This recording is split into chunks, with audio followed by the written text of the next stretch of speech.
Jai Hind everyone. Welcome to concept session 1 of chapter Human Eye and the Colorful World. और आज के session में हम लोग डिस्कस करने वाले हैं human I, structure of human आई एक तरीके से, और फिर वर्किंग ऑफ ह्यूमन आई। तो चलिए शुरू करते हैं सेशन को with the first topic that is human. तो जैसा कि आपको दिख रहा है कि हम लोगों ने यहाँ पे एक ह्यूमन आई का लेबल्ड स्ट्रक्चर बना लिया है। आजकल ये बनाने को बहुत कम आता है, तब भी एक बार प्रैक्टिस आप लोग जरूर कर लीजिएगा। एक लेबल डायग्राम बनाने कैसे बनाते हैं रफली। तो अब इनके इंपॉर्टेंट पार्ट्स को हम लोग जान लेते हैं। शुरू करते हैं पहले पार्ट को। तो पहला पार्ट जो हम लोग डिस्कस करने वाले हैं दैट इज कॉर्निया। कॉर्निया क्या है? ये जो बल्ज्ड आउट पार्ट दिख रहा है, सबसे आउटर मोस्ट पार्ट होता है आई का। एक तरीके से बोल सकते हैं ये आई का प्रोटेक्टिव लेयर। ठीक है, it is the outer most part of the eye. It is transparent and allow the light to enter the eye. ठीक है, तो ये ट्रांसपेरेंट होता है, बल्ज्ड आउट दिख रहा है, और इससे क्या होता है, इससे लाइट हम लोगों के आई पे एंटर कर सकती है। कुछ कुछ लोग होते हैं जो कॉर्नियल ब्लाइंड पर्सन होते हैं, उनके ये कॉर्निया में प्रॉब्लम होता है। ये कॉर्निया में कुछ डैमेज होने की वजह से कॉर्निया से लाइट रेज अंदर नहीं जा पाती। तो ऐसे में क्या होगा कि लाइट रे जब अंदर नहीं जा पा रही है तो इमेज फॉर्मेशन होगा ही नहीं। तो ऐसे पर्सन को कॉर्नियल ब्लाइंड पर्सन बोला जाता है। तो जो आई डोनेशन से हम लोगों को जो आई मिल जाता है, उसके कॉर्निया को कट करके इस कॉर्निया को रिप्लेस कर दिया जाता है। तो पर्सन को फिर दिखने लगता है, क्योंकि और फिर कॉर्निया नॉर्मल हो गया, तो लाइट रेज फिर अंदर जा सकती है। तो कॉर्नियल ब्लाइंड पर्सन को उस तरीके से ट्रीट किया जाता है। फिर एक बहुत इंपॉर्टेंट क्वेश्चन आता है कि सबसे ज्यादा रिफ्रैक्शन कहाँ पे होता है आंखों में। तो जनरली सबको लगता है कि ये जो लेंस है वहां पे होता है, लेकिन ऐसा नहीं है। सबसे ज्यादा रिफ्रैक्शन जो होता है लाइट का, कॉर्निया पे ही होता है, और ये 1 मार्क्स के क्वेश्चन में आता भी है। तो cornea is the part of the human eye where maximum refraction takes place. Maximum refraction जो होता है वो कॉर्निया पे होता है। तो ये ध्यान रखने वाली चीज। चलिए चलते हैं दूसरे पार्ट को डिस्कस करते हैं दैट इज आइरिस। अब आइरिस क्या होता है? ये एक सर्कुलर डायफ्राम होता है जिसके सेंटर पे होल होता है, having a hole in its centre. और सेंटर पे एक होल होता है। ये जो आपको दिख रहा है, अब ये साइड व्यू है तो ये आपको सर्कुलर नहीं दिख रहा होगा। एक और डायग्राम में हम लोग सर्कुलर बना के दिखाएंगे। तो ये सर्कुलर डायफ्राम और ये इसके बीच में ओपनिंग, इसी ओपनिंग को हम लोग बोलते हैं pupil. So this hole is called pupil, जहां से लाइट एंटर करेगा फर्दर और लेंस से रिफ्रैक्ट करेगा। तो ये जो होल है इस होल को हम लोग कहते हैं प्यूपिल। तो अब कलर ऑफ आई अलग अलग होता है। जनरली इंडिया में हम लोगों को ब्लैक और ब्राउन दिखता है। कुछ कुछ लोगों में ब्लू कलर भी दिखता है। फॉरेन कंट्रीज में बहुत ज्यादा ब्लू कलर आईज दिखते हैं। तो ये कलर कहाँ से आता है? तो डिपेंड करता है कि आइरिस पे जो पिगमेंट होगी, उस पिगमेंट में जो कलर होगा वही कलर ऑफ आई। तो the circular diaphragm has colored pigments, and the color of the eye depends upon the color of these pigments. तो पिगमेंट का जो कलर होगा वही कलर ऑफ आई होती है। ब्राउन कलर का पिगमेंट होगा तो कलर ऑफ आई ब्राउन हो जाएगी। ब्लैक कलर का पिगमेंट होगा तो कलर ऑफ आई ब्लैक हो जाएगी। अगर ब्लू कलर का पिगमेंट है तो कलर ऑफ आई ब्लू हो जाएगी। तो यहाँ से भी क्वेश्चन आता है कि कलर को कौन डिसाइड करता है? तो आइरिस पे जो पिगमेंट होगा उसी से कलर डिसाइड होता है। अब बात आता है कि ये फंक्शन क्या है, आइरिस का फंक्शन क्या है। तो बोला जाता है कि it is to control the size of the pupil. Iris का काम क्या है? वो प्यूपिल के साइज को डिसाइड करेगा कि कब उसको वाइट करना है, कब उसको श्रिंक करके छोटा कर देना है। तो it controls the size of the pupil and ultimately pupil controls and regulates the light entering the eye. तो ये कैसे होता है?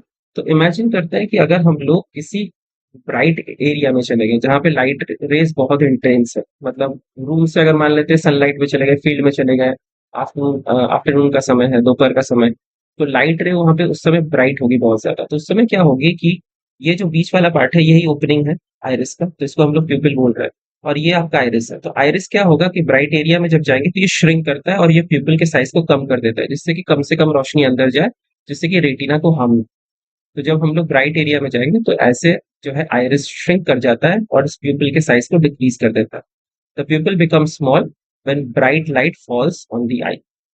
और इसी का उल्टा होता है कि जब हम लोग ब्राइट एरिया से, हम मानते हैं कि दोपहर में हम लोग कहीं पे बाहर गए थे और तुरंत जो है घर के अंदर आ गए, या छत पे गए थे दोपहर के टाइम में और फिर रूम में एंटर कर गए, तो क्या होगा कि फिर हम लोग का जो प्यूपिल है वो क्या होगा कि जब हम लोग डिम एरिया में है तो वो धीरे धीरे फैलेगा और फैल के अपने नॉर्मल साइज में हो जाएगा। तो अगर हम लोग किसी ब्राइट एरिया से डिम एरिया में जाए तो प्यूपिल ऐसे ही जो है साइज में इंक्रीज होता है, तो आइरिस क्या होगा, फैल जाएगा और प्यूपिल का साइज बड़ा हो जाएगा। तो pupil becomes wide when there is dim light. तो डिम लाइट जब होगा तो प्यूपिल जो है वो धीरे धीरे बड़ा हो जाता है। ये आपने देखा होगा कि अगर छत से या किसी ब्राइट एरिया से किसी डिम एरिया में आए तो कुछ देर के लिए हम लोग को अंधेरा अंधेरा नजर आता है। ये इस वजह से होता है क्योंकि ये आइरिस को फैलने में थोड़ा सा समय लगता है।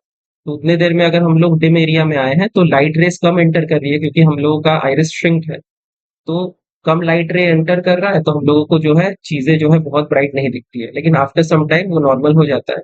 तो फिर हम लोग को सारी सारी चीजें नॉर्मल दिखने लगती है क्योंकि वो आइरिस फैल गया होता है। तो चलिए चलते हैं अगले पार्ट को डिस्कस डिस्कस करते हैं। तो इस pupil के जस्ट बाद हमको क्या दिख रहा है, यहाँ पे दिख रहा है हम लोग को लेंस। कैसा लेंस होता है, क्रिस्टलाइन लेंस बोलते हैं। ठीक है, डबल कॉन्वेक्स लेंस होता है या कॉन्वेक्स लेंस भी बोल सकता है। कैसा होता है नेचर में, तो ट्रांसपेरेंट फ्लेक्सिबल होता है, जेली लाइक मटेरियल से बनता है, located behind the pupil and held by the ciliary muscle. और इसको हेल्ड किया है कौन, तो हमारा जो ये लेंस है ये सिलरी मसल इसको होल्ड किया रखता है। लेंस का काम क्या है कि जो लाइट एंटर हो रहा है वो लाइट रे को प्रॉपर्ली फोकस करके रेटिना पे एक रियल इमेज बनाने का। तो इमेज फॉर्मेशन कौन कर रहा है, तो यहाँ से लेंस से लाइट रेज रिफ्रैक्ट हो रही है और अल्टीमेटली एक इमेज रेटिना पे बनेगी। अब बात आता है सिलरी मसल, नेक्स्ट पार्ट, बहुत इंपॉर्टेंट पार्ट है सिलरी मसल। तो इसका काम सिर्फ लेंस को अपने जगह पे होल्ड करना ही नहीं, साथ में ये जो लेंस है ये फ्लेक्सिबल। तो सिलरी मसल क्या करता है, ये लेंस को प्रेस करके इसका थिकनेस बढ़ा के फोकल लेंथ डिक्रीज भी कर सकता है। और क्या होता है कि सिलरी मसल्स अगर रिलैक्स होगा तो ये लेंस जो है ये स्ट्रेच हो जाएगा और लेंस पतली हो जाएगी तो इसका फोकल लेंथ इंक्रीज कर जाएगा। तो जब हम लोग दूर की चीजों को देखते हैं या पास की चीजों को देखते हैं तो सिलरी मसल क्या होता है, या तो कॉन्ट्रैक्ट या तो रिलैक्स होकर फोकल लेंथ को एडजस्ट करता है। So when we see far object then the ciliary muscle relax, relax होगा तो वो लेंस स्ट्रेच हो जाएगी। Then the lens becomes thin, stretch होने की वजह से लेंस थिन थिन हो गया, which increases its focal length, और focal length increase हो गया जिससे कि हम लोग दूर के ऑब्जेक्ट्स को देख पा रहे हैं। On the other hand, uh, when we see a close object, जब हम लोग पास की चीजों को देख रहे हैं तो सिलरी मसल क्या होता है उस समय टेंस हो जाता है, तो वो क्या करेगा, उसको प्रेस करेगा, लेंस को प्रेस करेगा। Ciliary muscle becomes tense and eye lens becomes thick, और उस समय आई लेंस थिक हो जाएगा जिसकी वजह से उसका फोकल लेंथ डिक्रीज कर जाएगा, decreases the focal length of the eye lens, जिससे क्या होगा कि हम लोग पास की चीजों को देख पाएंगे। तो ये पार्ट हम लोग पावर ऑफ अकोमोडेशन ऑफ आई में भी डिटेल में डिस्कस करेंगे। तो ये सिलरी मसल का रोल कि वो फोकल लेंथ को कंट्रोल करता है आई लेंस का। जितने भी लोगों को चश्मा लगा रहता है तो किसी ना किसी वजह से उनका ये सिलरी मसल खराब रहता है, या तो वो प्रॉपरली स्ट्रेच नहीं हो पा रहा है या तो प्रॉपरली क्या हो रहा है वो लेंस को प्रेस नहीं कर पा रहा है। ठीक है, वो जेनेटिकली भी हो सकता है, बाकी डेली रूटीन में अगर कोई प्रॉब्लम है उसके वजह से भी हो सकता है। ठीक है, तो सिलरी मसल एक नॉर्मल मसल की तरह होता है, तो वो डिपेंड करता है कि उसका स्ट्रेंथ कैसा है कि वो लेंस को प्रॉपरली फोकस कर पाए। नेक्स्ट पार्ट आता है रेटिना। इसके बाद हमको क्या दिख रहा है, इसके बाद इंपॉर्टेंट पार्ट दिख रहा है रेटिना। विट्रियस ह्यूमर जो होता है ये एक लिक्विड होता है, अंदर ट्रांसपेरेंट ही होता है। तो ये बहुत इंपॉर्टेंट पार्ट नहीं कहेंगे, इंपॉर्टेंट पार्ट है, मतलब आई में नहीं होगा तो फिर दिक्कत ही है, लेकिन उसको डिटेल में नहीं जानना। उसके बाद जो हमको जानना वो है रेटिना। अब रेटिना में क्या है कि it is acting like a screen. Retina जो होता है वो एक स्क्रीन की तरह एक्ट करता है। इस पे दो टाइप के सेल्स होते हैं, रॉड्स एंड कोन्स। दो टाइप्स के सेल्स होते हैं जिसको कि हम लोग लाइट सेंसिटिव सेल्स भी बोलते हैं। तो दो टाइप के सेल्स हैं, rods and cones, light sensitive cells भी बोलते हैं इनको। तो अब इनका काम क्या है, ये करते क्या है, तो ये कन्वर्ट कर रहे हैं लाइट एनर्जी को into electrical signal, electrical signal में या इलेक्ट्रिकल इम्पल्सेस में कन्वर्ट करते हैं। ठीक है, अब इसमें से भी क्वेश्चन आता है, जो दो सेल्स होते हैं, एक जो है ब्राइटनेस को सेंस करता है और दूसरा कलर को सेंस करता है, तो कौन किसको सेंस करता है इसके ऊपर क्वेश्चन आता है। तो rod cells respond to the brightness, तो रॉड जो होता है ब्राइटनेस को रिस्पॉन्ड करता है या इंटेंसिटी ऑफ लाइट पे रिस्पॉन्ड करता है, whereas cone cells respond to the color of the light, और कोन सेल्स जो होता है वो कलर ऑफ द लाइट को सेंस करता है।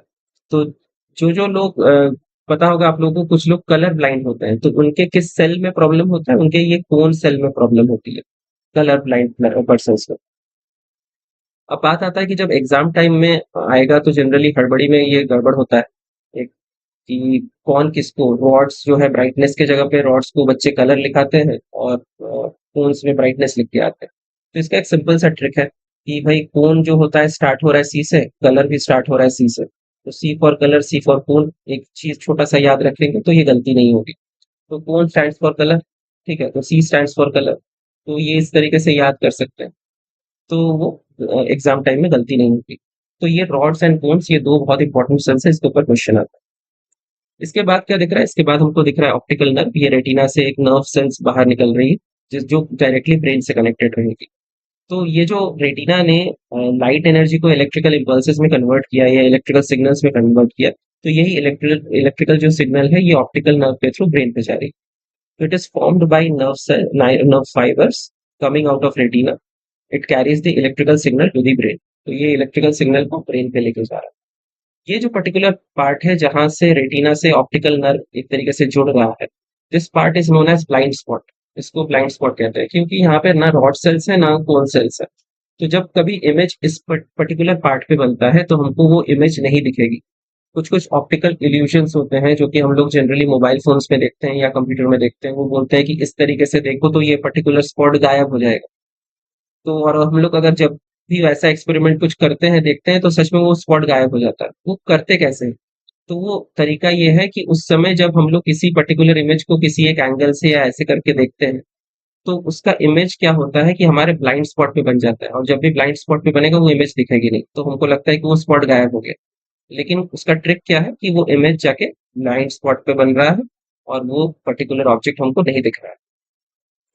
तो ये हो गया जो इम्पोर्टेंट पार्ट्स थे ह्यूमन आई के, वो हम लोगों ने डिस्कस कर लिए। अब चलते हैं वर्किंग को एक बार समझ लेते हैं कि अल्टीमेटली कैसे हम लोग किसी चीज को देख पा रहे हैं। वर्किंग ऑफ ह्यूमन आई, तो एक आई ह्यूमन आई ले लिया हम लोगों ने, एक रफ डायग्राम बना लिया, ये आई लेंस है। अब ये जो लेंस है, लेंस के लिए हम लोगों ने एक प्रिंसिपल एक्सिस ड्रॉ कर लिया और इमेजिन करते हैं कि एक ऑब्जेक्ट रख लिया। ठीक है।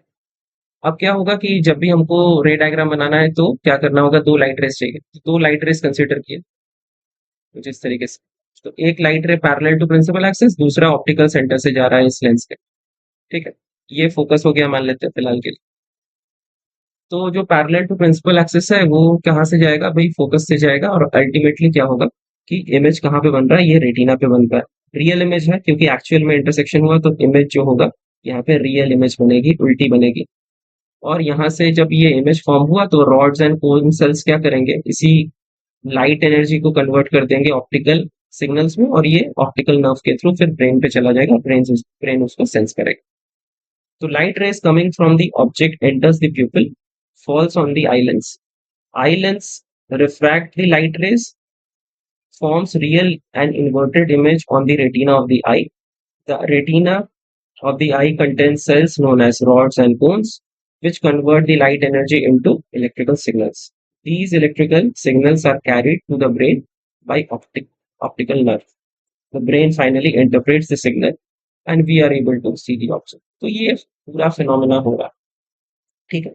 अब ये फोकस कैसे कर रहा है, वो पावर ऑफ अकोमोडेशन ऑफ आई में हम लोग समझेंगे कि कैसे जो है सिलरी मसल जो है स्ट्रेच हो रहा है या रिलैक्स हो रहा है या कंप्रेस कर रहा है एक तरीके से हमारे आइगन्स को। तो ये सारा चीज हम लोग नेक्स्ट सेशन में जानेंगे जहाँ पे हम लोग डिस्कस करने वाले हैं power of accommodation. I hope आप लोगों को structure of human I and working of human आई अच्छे से समझ में आ गया होगा। कोई भी क्वेरी रहे तो जो चैनल का ईमेल आईडी है उस पर अपना क्वेरी जरूर से सेंड कीजिएगा। चलिए मिलेंगे आप सभी से अगले सेशन में। Till then good bye and जय हिंद।